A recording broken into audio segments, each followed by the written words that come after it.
Hey guys, welcome back. Today we are out here at the range with a new product from Remington. It is the Remington RP45.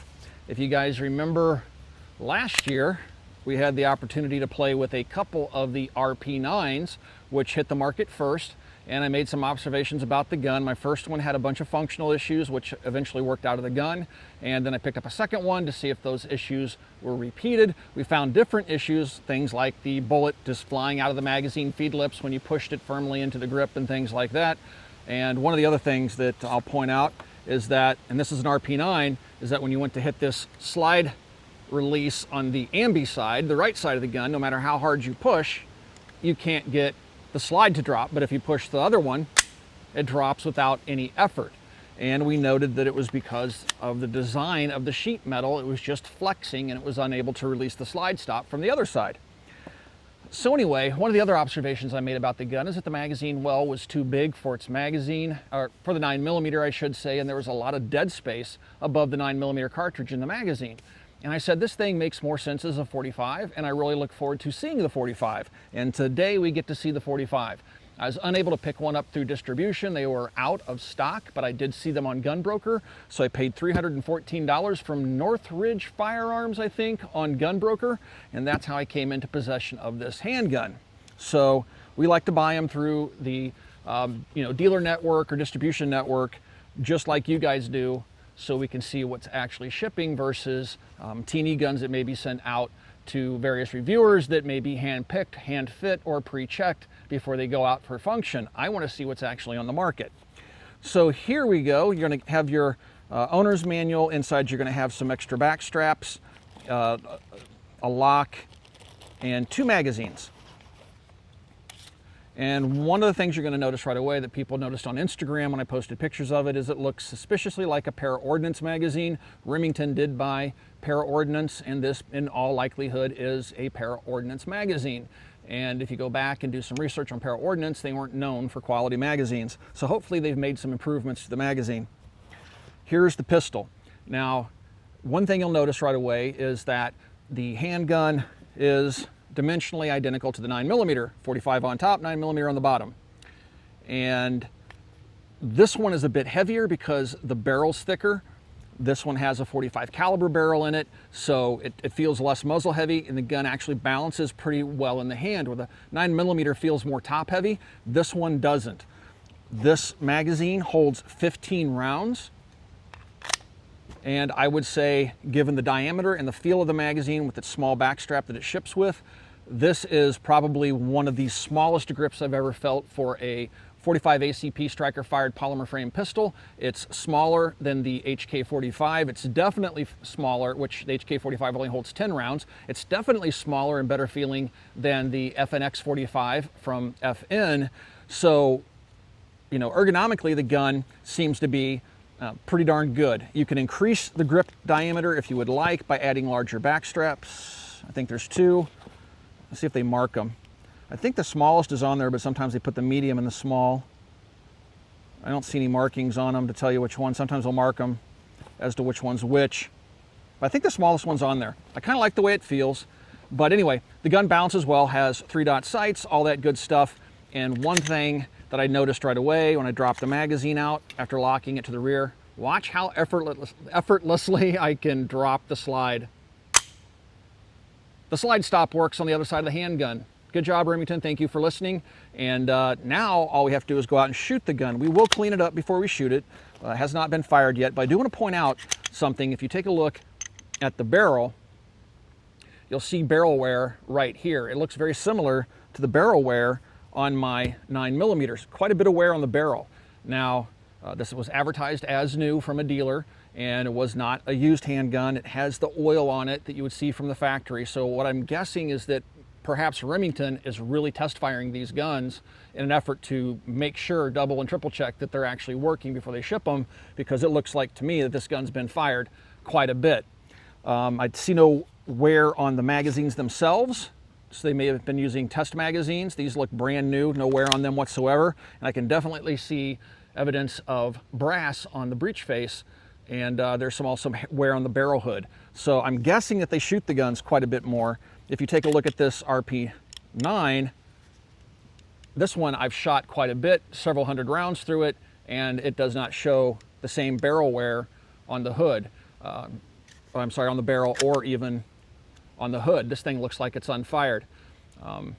So I don't know how many rounds they're putting through them at the factory. My guess is at least a couple of magazines, but those chattery looking marks are definitely there. It looks like they test fired it. We'll find out. The ammunition we're going to be using today, this is some 230 grain ball from Fiocchi. We have some 230 grain ball from Prime Ammunition. This is some 230 grain XTP. Excuse me, guys. Which is a hollow point. And then we have some 230 grain ball from Freedom as well. All right, so let's load up some magazines after we clean the gun and see how she shoots.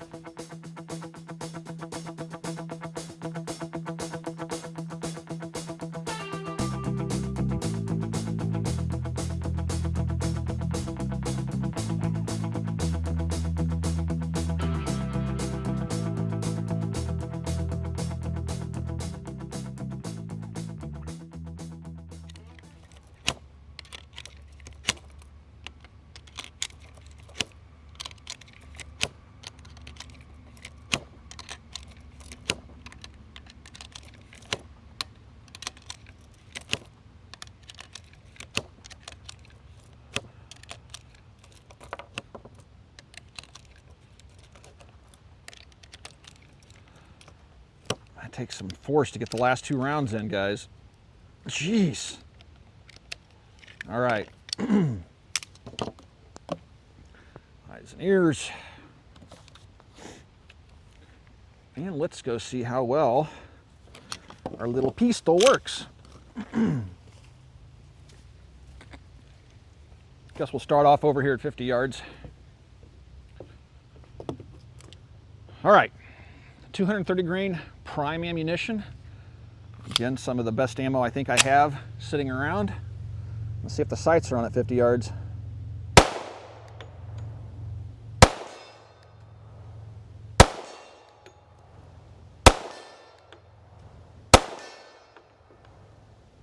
All right, dang it. It has a failure to go into battery, had a dead trigger.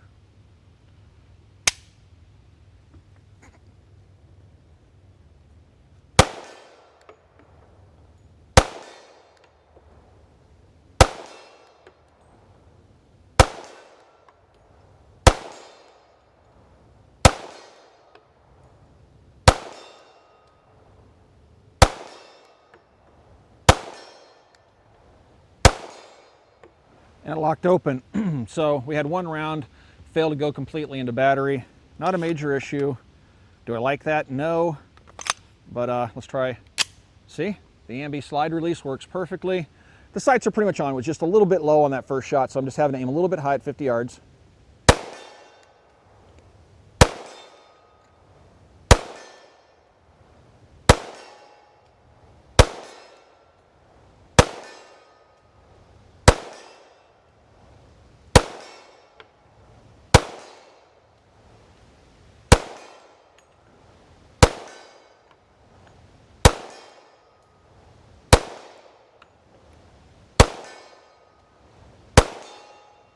All right, 15 for 15. See that indentation on my finger? A little bit of weird trigger slap going on from the dingus, the inertial safety on the trigger.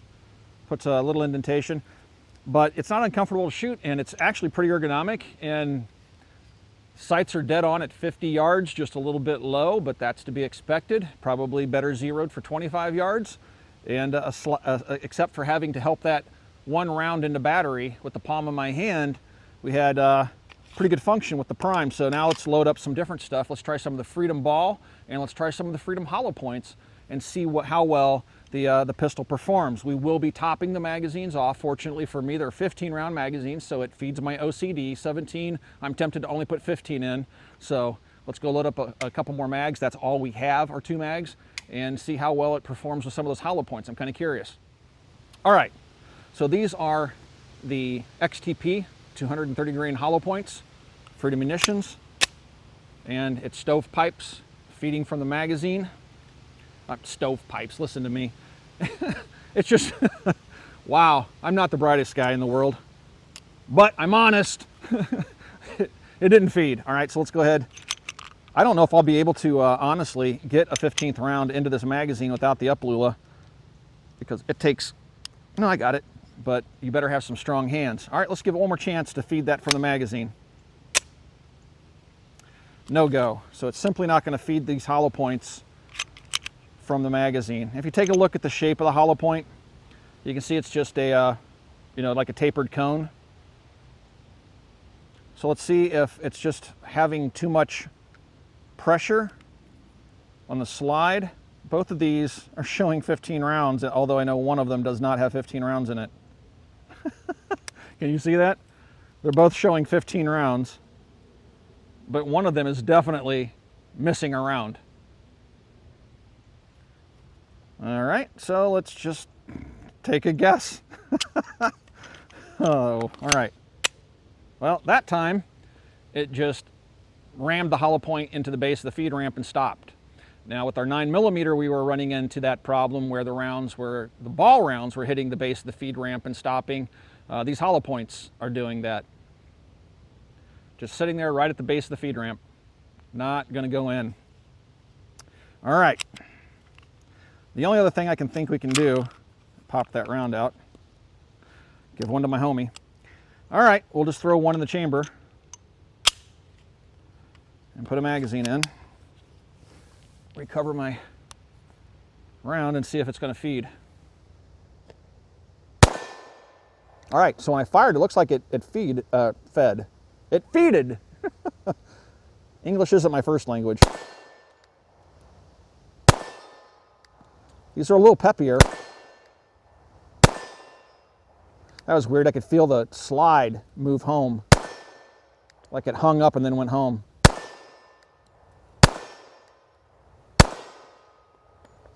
Dead trigger. And there's just failure to go into battery. So it looks like the round actually was mostly ready to go in, and it just failed at the very end of its travel. Tap on the back of the slide gets it home.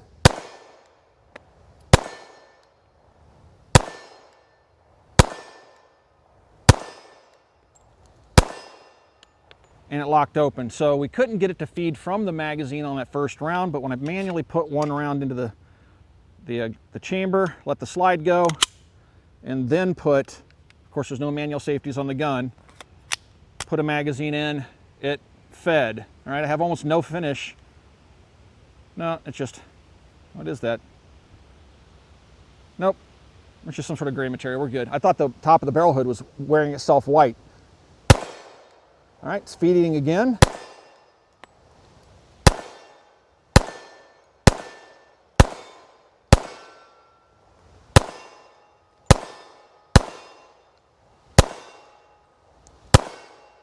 And a failure to feed. It seems like it's happening towards the end of the magazine.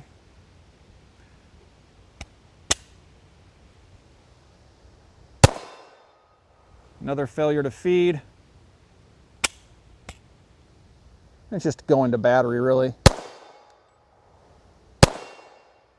And then it locked open. So it's not liking those hollow points. We didn't have that problem with the ball rounds, but the hollow points doesn't seem that it likes very well. And it may just be that particular hollow point. Those are the only ones we have to bring out. I don't have a whole bunch of 45 hollow points to test. But if you pick one of these up for self-defense purposes, definitely make sure the gun works with the hollow points. Only buy one box, go out and test it, see if it works. And then if it does, or if you find one that does, that's the one to buy. I'm not gonna be able to run too many more of those XTPs out of here, I don't think. Let's see how the Freedom 230 grain ball works. Ball rounds feed fine right out of the magazine.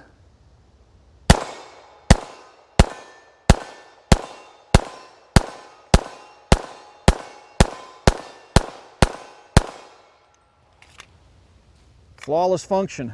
This gun actually feels pretty smooth when it's shooting. Ah, dang it, so I just dropped the slide on a ball round and it just nosed into the feed ramp once again. Let's see if it feeds this time. There, it fed that time.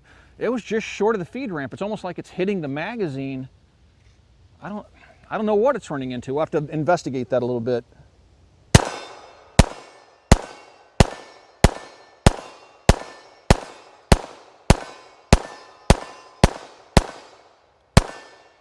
Okay, so just a minor hiccup there, but that's reminiscent of one of the problems we had with the RP9 ball rounds running into the bottom of the feed ramp. But when it's actually firing, we're doing pretty good. Oh, almost dropped that one.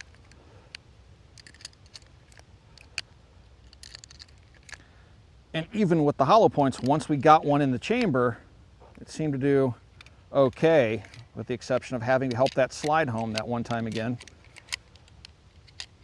All right, so we're gonna get 5 rounds of Freedom, and then we're gonna get 10 rounds of the Fiocchi. We'll fire this magazine first so we know that which one's which. First 10 Fiocchi, last 5 Freedom. The recoil impulse on the gun feels really good. Gun shoots nice, sights are dead on.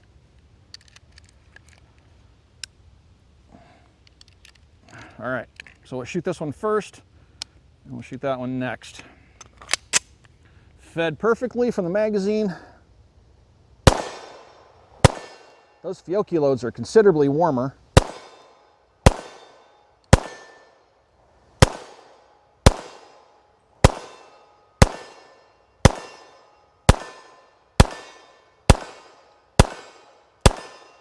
Yeah, you can definitely tell the Fiocchi loads are much warmer than the Freedom loads. All right.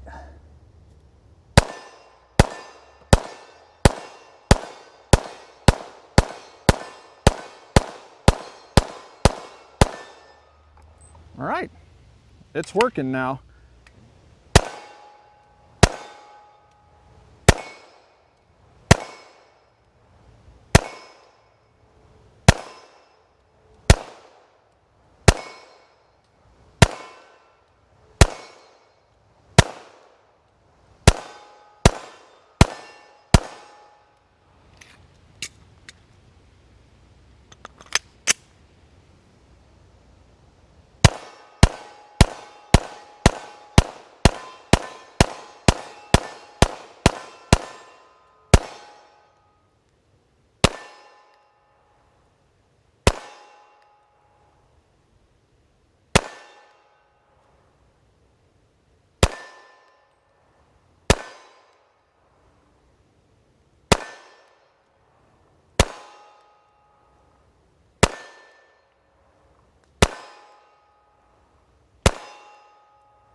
One of the things that Remington wanted to do was make a gun that was convertible from 9mm to 45. At least that's what I initially read from some of the bloggers.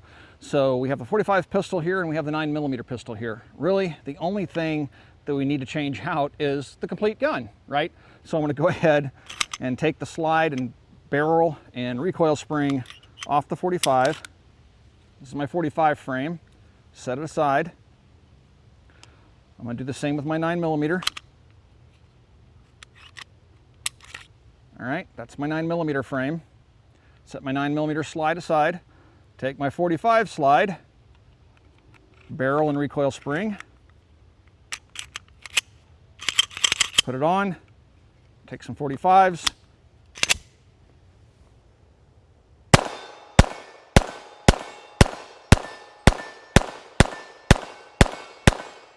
All right, works perfectly. So let's take the 9mm slide, barrel, and recoil spring, put it on my 45, lower. Try some 9mm.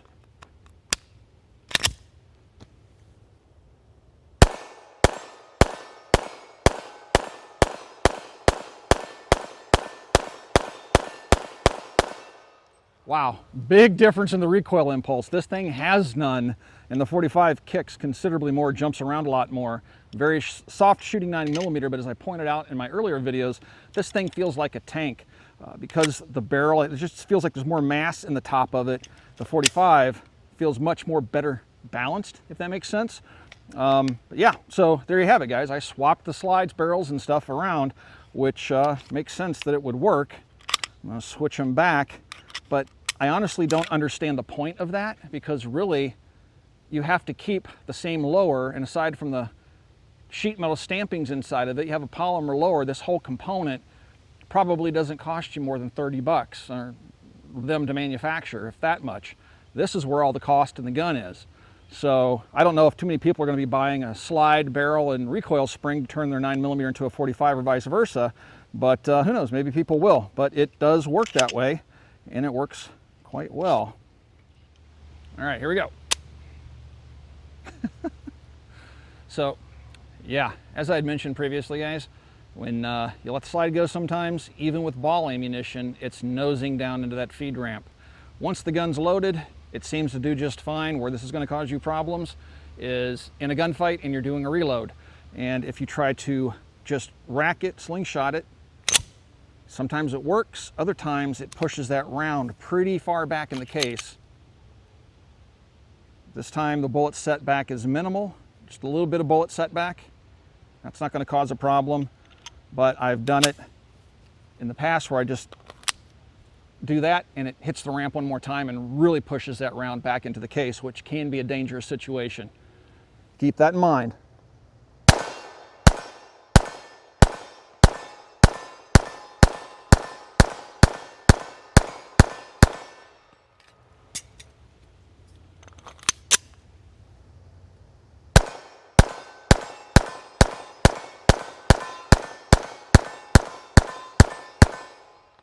Well, we've fired over 600 rounds through the RP45 this afternoon, and we've had mixed results. The hollow points, even after over 500 rounds, you tried them again, the gun just wouldn't feed them reliably, kept having to help the gun into battery.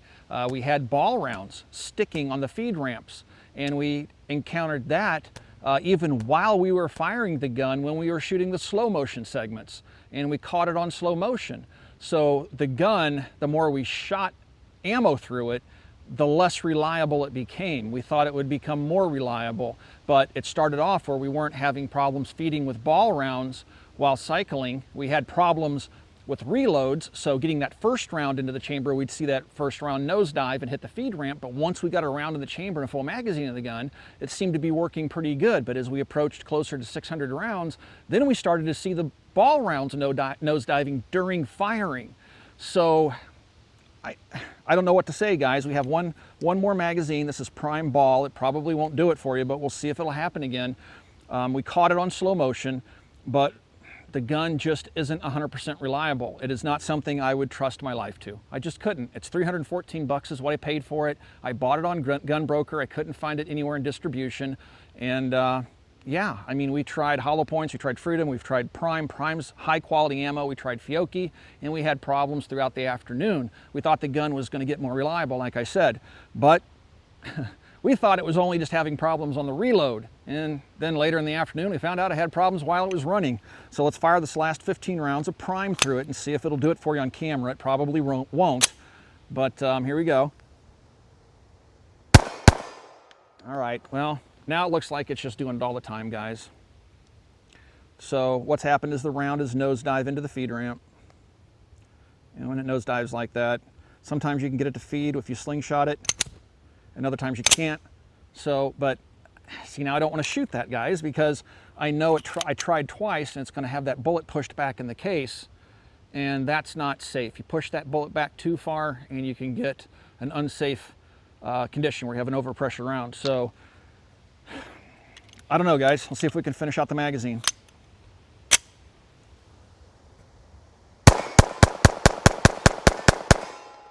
All right, finished out the magazine, but again, it started doing that almost 600 rounds into firing. Before that, it was working mostly fine, except on the reloads. So again, I can't recommend the RP45. This is just one sample set of one. I'm probably not going to go out and buy another one. We've seen similar issues with my first RP9. The RP45 seems to be having similar problems, and that's unfortunate. I don't know if they're all going to have the problems. I know when I posted my RP9 video, a lot of Remington fans came unstitched and said that it was always making things up or using garbage ammo. Guys, that was prime ammunition. It doesn't get any better than that. It's RUAG. It's considered some of the best ammo in the world, and it just did it for you. on camera. So I'm not real happy to report that the RP45, which I had high hopes for, just isn't it, guys. You know, I have high points that are more reliable. You can now release the slide on the ambi side of the gun, on the right-hand side of the gun, but you're still going to have problems, at least I am, with reliability. Sorry. Guys, if you'd like to support us here on the Military Arms channel, the best way to do that is to become a Patreon supporter. Over on Patreon, we do live streams for our squad leaders and above. We do all sorts of special pricing for our Patreons. We do t-shirt giveaways and all sorts of cool stuff to try to give back to you for supporting us after YouTube has demonetized us. You can also pick up a t-shirt from Forged from Freedom. If you want your very own Kill a Commie for Mommy t-shirt, you can do that by following a link down below. Also, swing by and check out Copper Custom, which is our online store. A lot of great products at great prices. Guys, thanks for watching. Thanks for 10 years of support, and we'll talk to you soon.